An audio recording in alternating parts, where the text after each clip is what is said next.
Jadi kalau kita bicara antara etika dan budaya, dia memang satu yang berbeda, ya, antara etika dan budaya. Dalam sebuah kebudayaan itu ada etikanya, ya. Dan masing-masing kebudayaan itu memiliki corak sendiri etikanya. Ya. Kalau Ahmad Amin betul dia memakai istilah akhlak, ya, karena dia merujuk ke bahasa Arab dan dia konsisten menggunakan itu. Sehingga kalau misalnya bicara tentang etika perkawinan misalnya, tadi yang kalian diskusikan itu, bagaimana orang Arab, keturunan Arab, kenapa menikah itu syarifah dan non syarifah dengan Said dan bukan keturunan Nabi, ya. Kalau bukan Said pasangannya atau bukan Habib, itu memang tidak dibolehkan gitu kan. Jangankan itu, sebenarnya di keturunan Arab yang bukan syarifah, yang bukan sayyidah, bukan sayyid dan bukan habib, itu juga nggak mau menikahkan atau menikah dengan orang yang bukan Arab gitu. Kan sebenarnya di Indonesia ini bisa kita lihat, ya, untuk salah satu capres kita juga kan begitu. Ada orang yang mengkritisi kalau memang si Anu, ya, si capres menunjukkan keindonesiaannya, ada nggak keluarga dia yang menikah dengan orang pribumi? Ada nggak anak dia kemarin yang dia nikahkan itu menikah dengan orang pribumi? Jauh yang kita lihat memang tidak ada. Ya. Makanya kemarin agak ramai di di Republik kita ini membahas tentang Habib dan non Habib gitu ya. Kan ramai kemarin itu ya. Kayak ada Kiai Abdin itu kan coba mengkritisinya. Kenapa kita terlalu melebih-lebihkan Habib itu? Itu kembali lagi ke budaya. Habib itu mendapat tempat khususnya di Indonesia, dan di Indonesia di sini di Jawa khususnya. Ya. Di Sumatera itu Habib itu nggak begitu dikenal itu, ya. Makanya kenapa Habib itu turunan Habaib dari Aceh sampai ke Jambi, Lampung, Bengkulu, nggak ada itu Habib yang terkenal. Kecuali Sumatera Selatan, ya, Al-Habsyi, keluarga Al-Habsyi itu banyak di sana itu. Itu pun mereka populer ketika mereka di Jawa. Tapi di Sumatera tidak. Ya. Kenapa? Karena kultur budaya masyarakat di Sumatera itu tidak ada istilah darah biru. Darah biru kan ada di Jawa kan. Walaupun ketika ambil darah, darahnya O, A gitu kan. AB gitu. Tapi di sini enggak. Sehingga dalam tanda kutip ada orang-orang yang memang bukan mengaku yang bukan keturunan Habaib pun itu bisa mengaku Habib. Yang dalam bahasa lain itu disebut dengan Habib hidung pesek gitu. Nah memang tidak ada tanda-tanda dia. Coba aja lihat di Republik ini banyak itu kan mengaku Habib dan Rasulullah. Ya si Raihan tahu itu, kalau di Pariaman kan ada kan Habib ya, tapi turunan-turunan Arab itu Sidi gitu ya. Tahu nggak kamu Mas Raihan? Enggak Pak. Ya? Enggak tahu Pak. Nah, kamu coba selidiki. Di Pariaman dulu ada, di turunan Arab itu menyebut namanya dengan istilah Sidi, ya. Dan yang tokoh terkenal itu dulu Sidi Ghazalba, ya, orang Sumatera Barat. Tapi enggak dianggap bahwa dia istimewa, ya.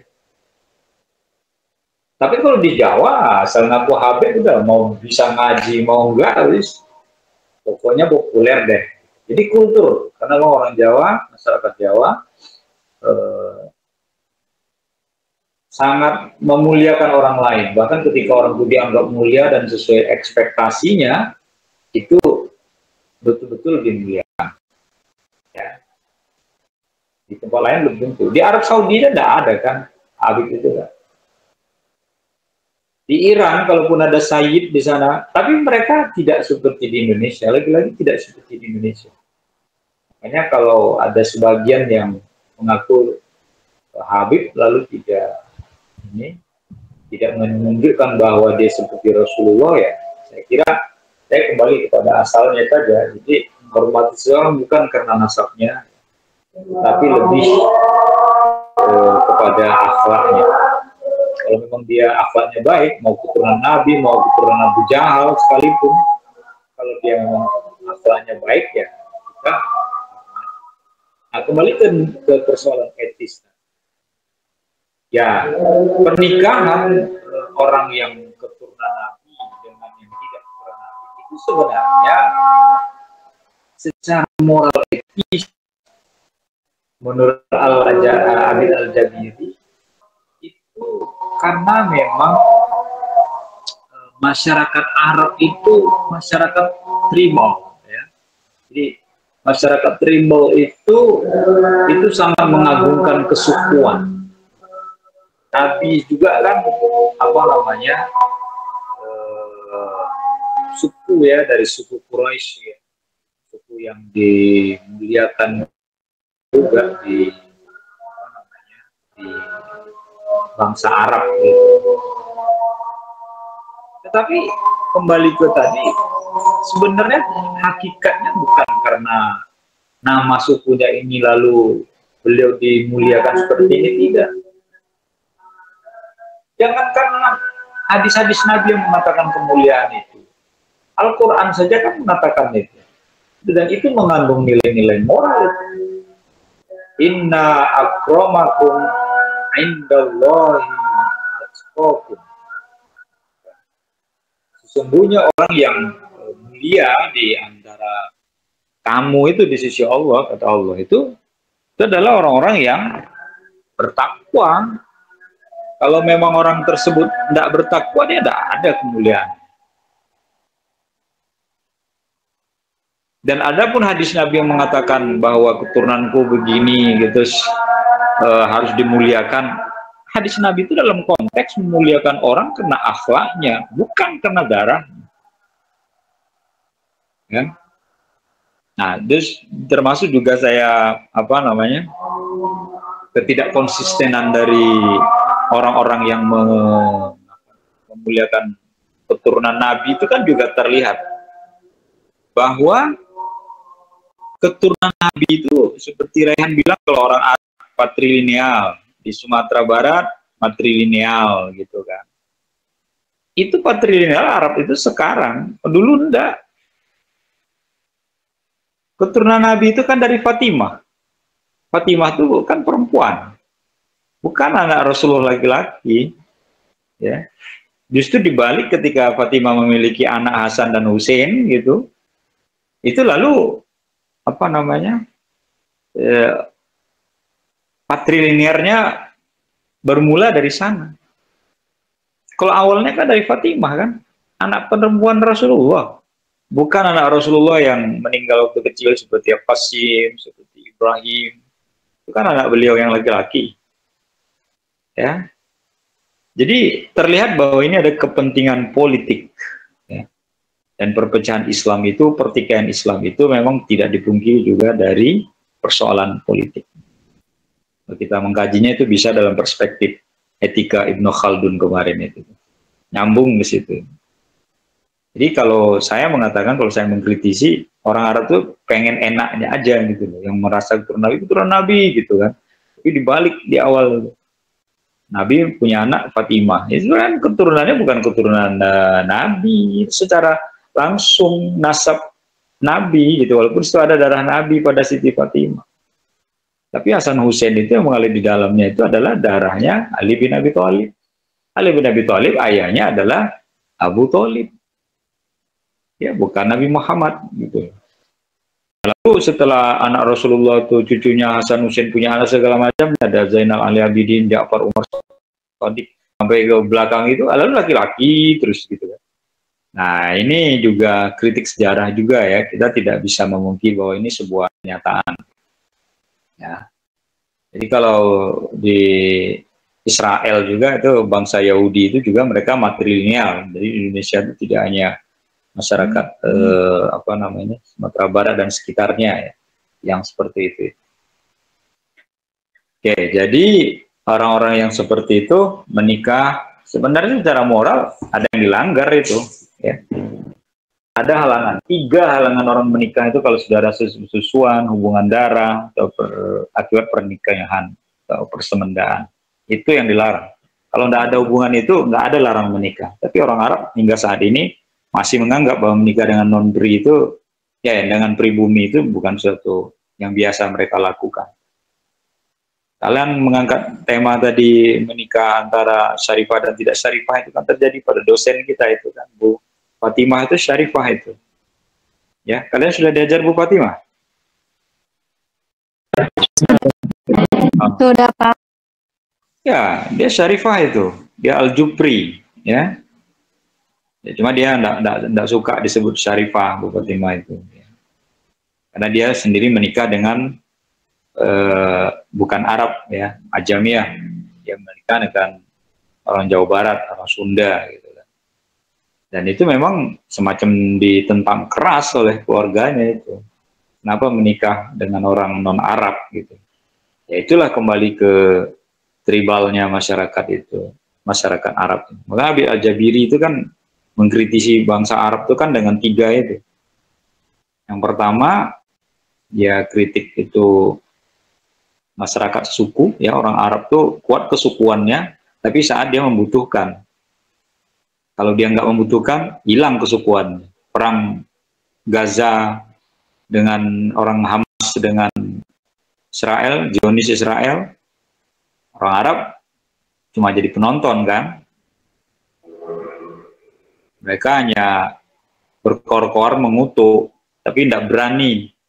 Sebegitu banyaknya anak kecil, perempuan yang mati, gedung-gedung hancur seperti itu. Gimana mereka mau menunjukkan kesukuan di situ? Kadang-kadang inkonsistennya terlihat di situ. Saya lihat kadang-kadang, mohon maaf ya, ada suku bangsa itu tingkat toleransi atau tingkat apa namanya empatinya itu tidak seperti yang mereka gembar-gemborkan.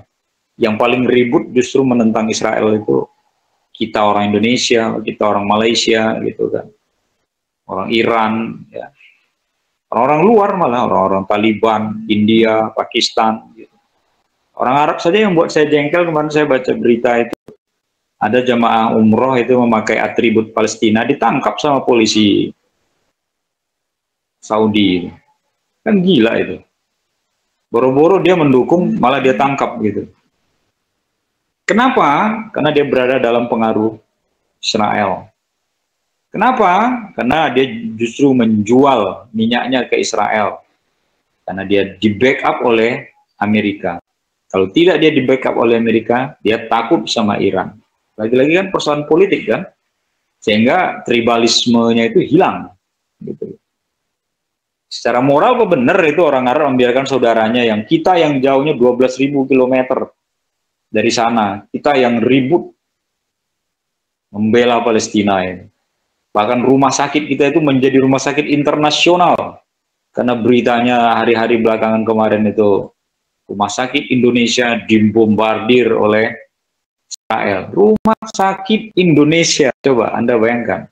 Kurang hebat apa orang Indonesia di sana. Dan Indonesia itu adalah negara yang paling tinggi kedermawanannya. Tingkat filantropinya orang Indonesia itu tidak ada yang mengalahkan. Dan itu diakui. Kalau sumbang menyumbang itu di Indonesia itu paling gampang. Sehingga banyak orang kemarin itu menyalahgunakan kan sumbangan yang masuk atau yang didapatkan itu. Nah, saya coba lihat ya terkait pertanyaan tadi penjelasan etika ya Habib Al-Jabiri. Oke, kalau melihat etika Abid Al-Jabiri, ya kita harus logi epistemologi dari Al-Jabiri itu. Ya.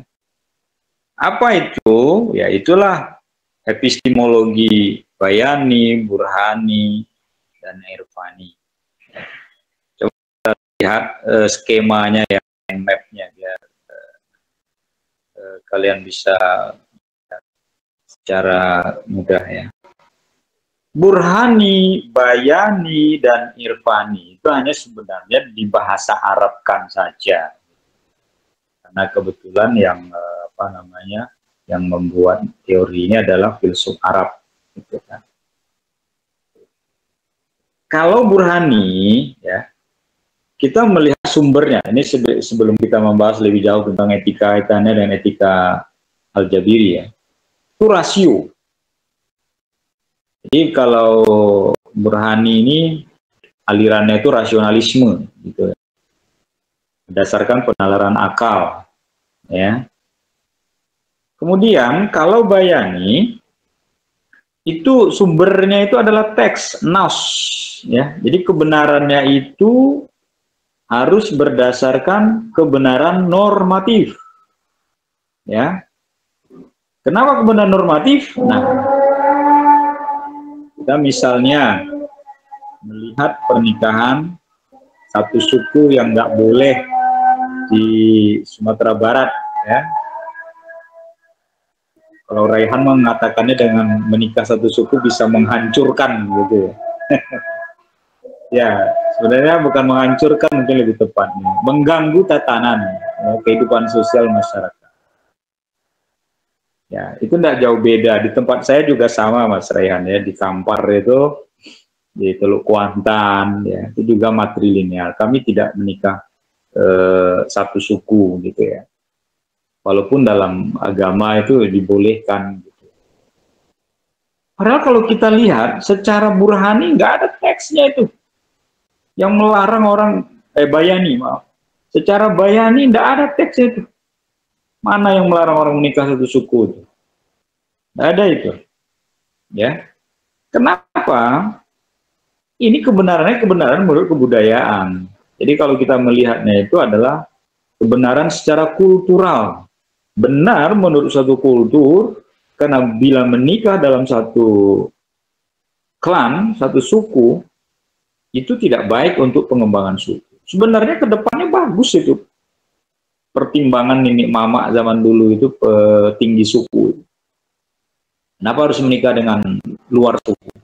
Faktanya secara ilmu kedokteran, orang yang menikah terlalu dekat darahnya itu tidak baik itu. Ya, menikah satu keluarga itu, atau apalagi lagi incest ya, itu anaknya biasanya lahir cacat gitu. Ya, maka menikah dengan orang luar, jadi pernikahan silang itu sangat bagus. Dan ternyata menurut saya pemikiran orang-orang dulu mungkin sudah sejauh itu. Ya. Supaya keturunan itu lebih baik gitu loh, tidak hanya orang-orang itu saja yang gitu. Di sisi lain, pernikahan di luar suku itu supaya apa? Supaya kita tuh berkembang gitu loh. Jadi enggak kita tuh di kampung itu aja gitu kan, dengan orang itu aja, enggak ada perkembangan. Kalau tidak ada perkembangan, enggak tambah saudaranya. Walaupun teks yang dipakai di sana itu bukan teks agama gitu loh. Kenapa masyarakat dulu kayak itu tuh? Itu teks budaya, ya. Jadi jangan dicari rasionalitasnya, alasan rasional tidak ada. Walaupun kita bisa menemukan kebenarannya, tapi alasan rasional tidak ada. Wong Al-Quran aja membolehkan, ya, asal dengan tidak tiga hal itu. Hubungan darah, gitu. Kemudian sesusuan, kemudian akibat pernikahan atau persemendaan. Jadi misalnya persemendaan itu nggak boleh menikahi kakak adik perempuan, dua-duanya kakak adik, dinikahi kedua-duanya saat masih hidup itu nggak boleh dinikahi sekaligus. Baru boleh kalau misalnya menikahi kakaknya, lalu kakaknya meninggal, lalu dinikahi adiknya, itu boleh. Ya, kalau di Jawa namanya turun ranjang gitu ya, itu boleh. Gitu. Dalam agama, nah, itu yang persemendaan itu. Nggak boleh kita menikahi mantan istri ayah kita bagi laki-laki, itu nggak boleh gitu.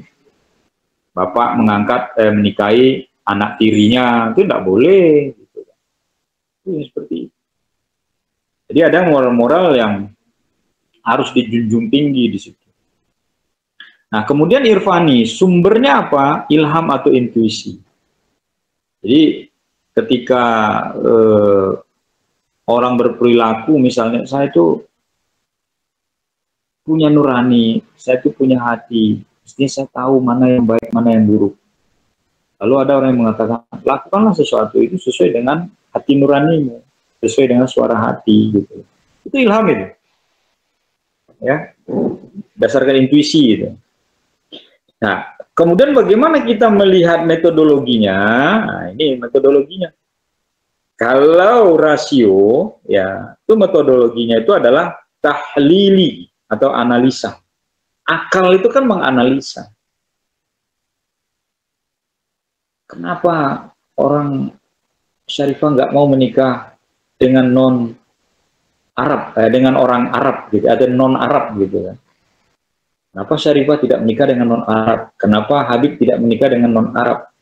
Lalu dia akan analisa. Oh, ternyata dia ingin melanggengkan bibit bobot Arabnya, bebetnya. Gitu kan. Lalu di situ ada diskursus, ada wacana. Orang Arab harus menjaga keturunannya, bangsa Arab ini. Saya kadang-kadang mengkritisi juga. Kalau ada orang Indonesia mengatakan, jangan kayak orang Cina, nggak mau menikah dengan orang luar Cina di Indonesia ini. Dia menikah sama orang Cina. No, Anda keliru. Bukan hanya orang Cina seperti itu, orang Arab pun seperti itu. Ya, kenapa kita nggak mengkritisi orang Arab? Ya itu tadi, ada Habibnya, gitu kan. Lalu memuliakan. Kemudian karena orang Arab itu Islam, nah celakanya Cina itu kan kebanyakan kan nggak Islam. Nah, jadi kita hanya yang kita kritisi orang. Coba kalian lihat itu, ada nggak orang-orang Arab, kampung Arab itu berbaur, dia tinggal dengan pribumi? Nggak ada itu. Ya, mereka akan tinggal di kelompok-kelompok orang Arab itu. Saya pernah ke rumah Bu Fatimah di Solo itu, di Pasar Priwon itu. Ya di situ dia bertetangga dengan Pak Haidar, ya, Bagir. Dia bertetangga dengan yang punya Mizan itu ya. Dia bertetangga dengan Habib Syekh. Ya memang di situ juga ada orang Arab, kampung Arab. Di Jogja ini ada Deresan itu juga ada kampungnya gitu loh. Jadi mereka nggak berbaur. Nggak seperti saya ini, saya orang Sumatera, datang dari Riau. Saya nggak tinggal dengan kelompok orang Riau.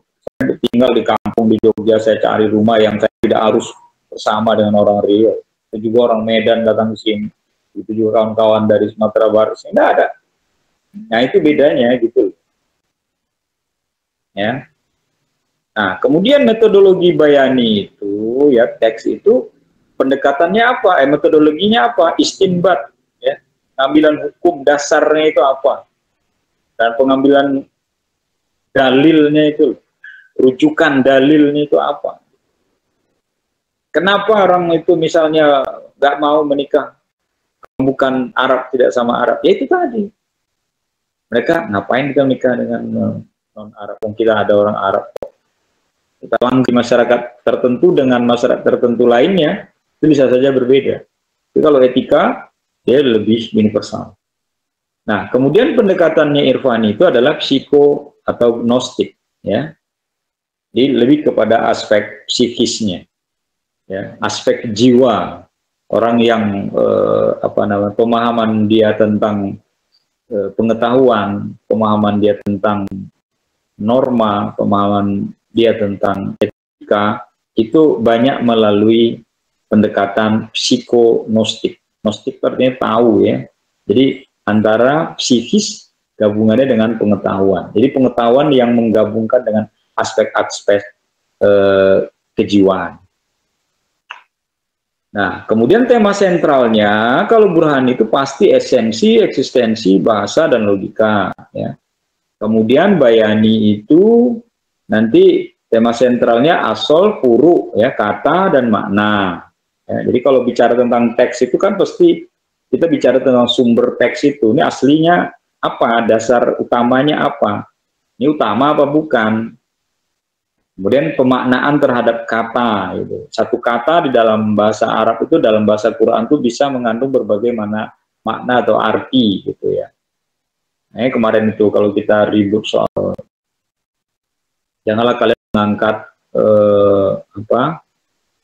orang Nasrani itu atau Yahudi itu menjadi pemimpin, kan gitu. Kasus Ahok dulu itu kan. Nah itu kan sebenarnya makna aulia di situ tuh bukan hanya pemimpin, ya sudah banyak itu ilmuwan ahli tafsir. Aulia itu artinya banyak, ada teman gitu, ada kolega, ya. Beda lagi tuh teman dan kolega. Ada yang artinya pemimpin. Jadi kita harus melihat konteksnya itu, ya. Nah sementara kalau irfani, ya tema sentralnya itu adalah zahir batin, wilayah nubuwah. Gitu. Kemudian validitas kebenarannya. Nah, kalau rasio itu, kalau burhani itu dia adalah koherensi dan konsistensi. Koherensi itu ketika kebenaran itu memang memiliki korelasi. Orang mengatakan Jakarta adalah ibu kota Indonesia. Itu betul untuk saat ini. Kalau besok sudah pindah ibu kota ke Kalimantan Timur, ya IKN ya ibu kota negara kita bukan Jakarta lagi. Karena tidak memiliki koherensi, tidak sesuai dengan fakta yang sebenarnya. Kalau saat ini masih sesuai, ya, dan kita konsisten dengan hal itu. Kenapa belum IKN sekarang yang kita sebut, ya? Karena ibu kota negara belum pindah ke sana, masih sekarang di Jakarta. Kemudian kalau Bayani ini memiliki korespondensi, memiliki hubungan timbal balik, dan memiliki kebenaran dalam hubungan yang ada itu. Teks bicara tentang ini, benar nggak gitu? Kita berikan contoh misalnya. Kenapa dalam Al-Quran itu wala taqrabu zina, jangan kalian hampiri zina, gitu. Jangan kalian dekati zina. Kenapa Allah tidak? Jangan kalian lakukan zina, tapi kan menghampirinya aja nggak boleh. Ternyata ada korespondennya dengan korespondennya bukan orang yang apa ya, menyampaikan berita atau menyampaikan kabar, tapi hubungan satu dengan yang lain itu memiliki kebenaran.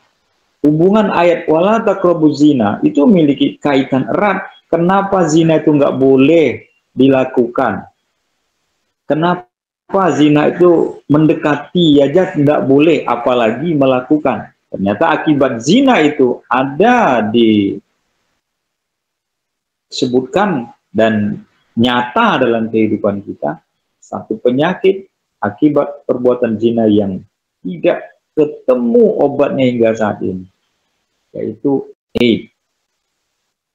Makanya Tuhan bilang, jangan kalian melakukannya, mendekati aja kalian nggak boleh. Karena kalau sudah kalian lakukan, nah tuh obatnya nggak ada tuh AIDS. Orang udah terinfeksi itu, nah itu akan menunggu saatnya dia mati aja gitu.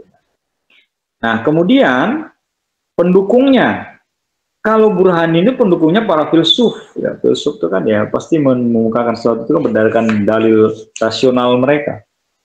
Nah sementara kalau Bayani ini karena teks keagamaan tentu saja teolog, mufassir, ahli fikih, ahli bahasa gitu. Sementara kalau Irfani ini adalah kaum sufi.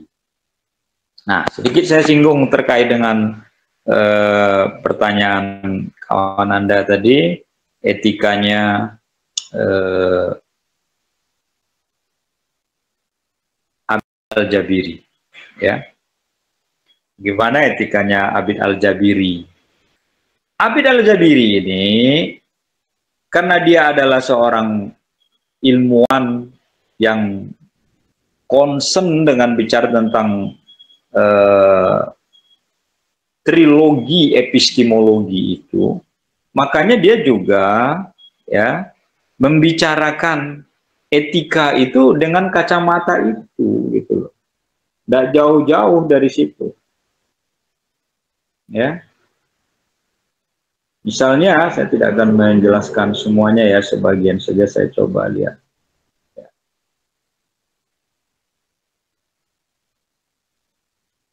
Nah, ini tadi sudah sempat juga ada yang disampaikan oleh pembicara tadi itu ya. Etika Persia misalnya kan, masyarakat Persia itu berkembang dengan ciri etikanya yang bersifat kepatuhan pada raja. Itu betul. Jadi raja bagi orang Persia, nggak hanya orang Persia ya, itu ketaatan rakyat itu adalah ketaatan yang tanpa ada kritik di dalamnya. Dan itu terbukti hingga saat ini itu. Persia memang sekarang bukan kerajaan, Iran itu sekarang bukan kerajaan. Dia adalah Republik Islam Iran. Pemimpin tertingginya siapa? Bukan presidennya. Ada presidennya. Tapi pemimpin tertinggi mereka adalah Ayatullah gelarnya. Dan sekarang namanya adalah Ayatullah Ali Khamenei. Kenapa epistemologinya Irfani? Karena kepatuhan mereka pada apa yang dikatakan oleh Ali Khamenei itu, ya, penggantinya Imam Khomeini dulu. Kata Ali Khamenei, ya, pemimpin tertinggi itu, spiritual itu, kata mereka. Dan tidak akan dibantah. Makanya epistemologinya itu Irfani.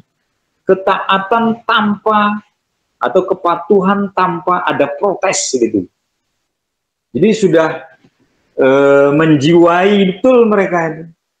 Mereka itu sudah kasyaf dengan itu. Kenapa? Karena ayatullah itu bagi mereka ya sama saja semacam wakil Tuhan. Tidak ada salah, dia maksum dalam kepercayaan Syiah, baik itu Imamiyah maupun Syiah Isna Asyariyah. Makanya corak etika mereka itu adalah Irfani, tanpa batas. Memang tidak raja namanya sekarang, ya, tidak Kisra, ya, di Iran itu seperti Kisra. Tetapi Ayatullah inilah sebenarnya yang menjadi rajanya. Caranya kan coraknya itu teokrasi, bukan demokrasi. Jadi agama menjadi dasar negaranya, dan pemimpin tertingginya bukan presiden, dia hanya kepala negara dan kepala pemerintahan. Tetapi kepalanya presiden itu justru di atasnya itu adalah Ayatullah. Itu ya untuk memahaminya. Kemudian etika Yunani, tujuan tertingginya menurut filsuf adalah mencapai kebahagiaan sejati, bercorak epistemologi burhani. Bercorak burhani ini artinya kebenaran orang itu adalah ketika ia mencita-citakan hidup bahagia. Ya, itu yang disebut oleh Plato, Aristo, ya, dengan eudaimonia. Ya, itu kebahagiaan yang dicari itu adalah kebahagiaan sejati. Kalau Plato mengatakan kebahagiaan itu hanya di dalam hati, dalam jiwa. Tetapi kalau menurut Aristo, muridnya, nah itu kebahagiaan itu ada di jiwa, juga ada dengan sarana dan prasarana yang dinikmati. Nah, filsuf seperti itu. Makanya coraknya itu adalah burhani, rasio. Ketika kita melakukan sesuatu kebaikan, dan kebaikan itu mendatangkan kebahagiaan buat kita, just do it, lakukan aja. Karena itu benar secara etis, gitu. Itulah kebahagiaan yang sesungguhnya. Bukan hedon. Kita selama ini kan, wah, hidup hedon ya. Memang banyak orang hidup hedon. Lalu aliran hedonisme itu adalah aliran yang menjadikan kebahagiaan, kenikmatan tujuan utama. Kalau kalian baca pendiri aliran hedonisme itu, Epikuros itu, dia itu sebenarnya bukan mengagungkan bahwa kenikmatan, kebahagiaan tujuan utama, bukan. Itu sebenarnya kritik mereka terhadap masyarakat Yunani yang hidup glamor, yang hidup hedon. Sebagaimana juga kritik Kristen Protestan terhadap kebijakan Paus Urbanus yang menjual kitab kertas pengampunan dosa, ya. Lalu dia uangnya itu diberikan oleh rakyat karena dengan membeli surat pengampunan dosa itu mereka dosanya habis gitu, ditandatangani oleh Paus, lalu duit yang banyak itu dibuat untuk kemewahan hidup Paus Urbanus dan orang-orang yang ada di bawahnya di istananya di Vatikan gitu. Itu yang dikritik. Jadi bukan orang aliran, kan banyak juga yang enggak, ya mereka baca filsafat kan sekilas-sekilas gitu ya. Tuh aliran hedonisme, tujuan utama hanya mencari kenikmatan hidup. Bukan itu ya, saya tidak akan bahas itu lebih jauh ya, saya menyinggung aja. Kemudian etika sofistik, puncak dari perjalanan tasawuf itu adalah ketika sampai pada makom ma'rifat, di mana seorang sufi akan mengalami fana, lenyap bersama Tuhan. Ya, dia sudah menyatu dengan Tuhannya, sudah ma'rifat. Makanya kalau istilah irfani, irfan asal kata arofa kan, tahu, ya, mengetahui. Ketika dia sudah mengetahui bahwa dia bagian dari Tuhannya, kita kan bagian dari Tuhan, bagian dari ciptaan Tuhan. Ya. Alam ini kan bagian dari Tuhan, ya. Bagian yang diciptakan Tuhan, bukan bagian zat Tuhan loh. Berarti kita bicarakannya. Dan kita juga bukan bagian zat Tuhan, tapi bagian dari Tuhan. Ya, ada kita, ada manusia, ada sebagai manusia, ada makhluk hidup lainnya, ada air, ada segala macam, angin, udara, segala macam. Nah, etika ini ya perjalanan tasawuf. Makanya pendekatannya ini coraknya itu irfani. Hanya para sufi yang bisa merasakan itu. Ketika ia tidak membutuhkan yang lain-lain selain kedekatannya dengan Tuhan. Ya. Seperti Robiatul Adawiyah, kalau cintaku padamu mengharuskan aku masuk neraka, aku rela dibakar oleh api neraka. Gitu. Itu kan luar biasa. Kalau kita kan tidak gitu cara berpikirnya.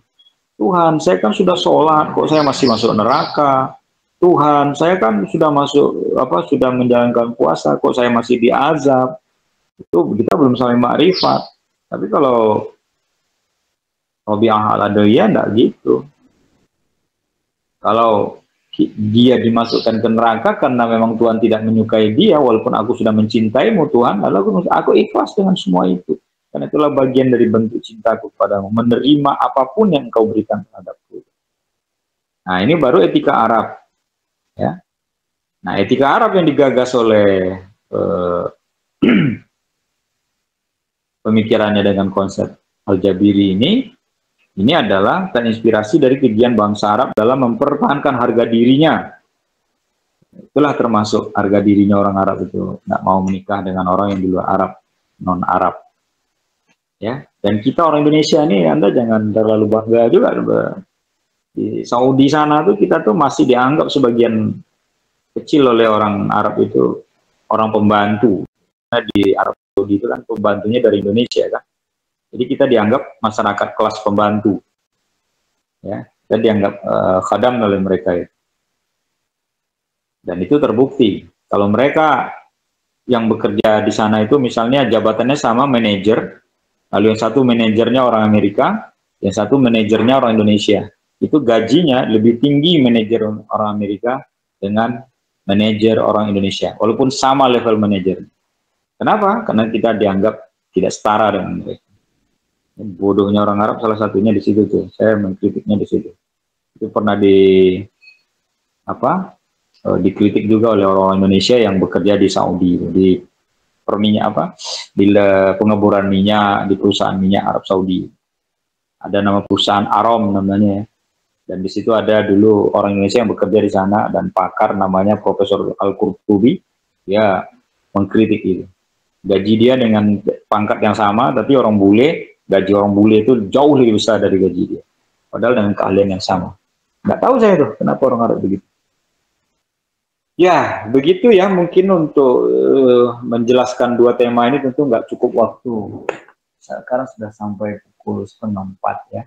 Kita mulai tadi 1:30. Sampai ketemu di pertemuan yang akan datang. Tinggal berapa kali materi lagi kita akan bahasnya ini. Siapa yang belum? 2 materi lagi, Pak. 2 materi lagi ya. Siapa yang belum?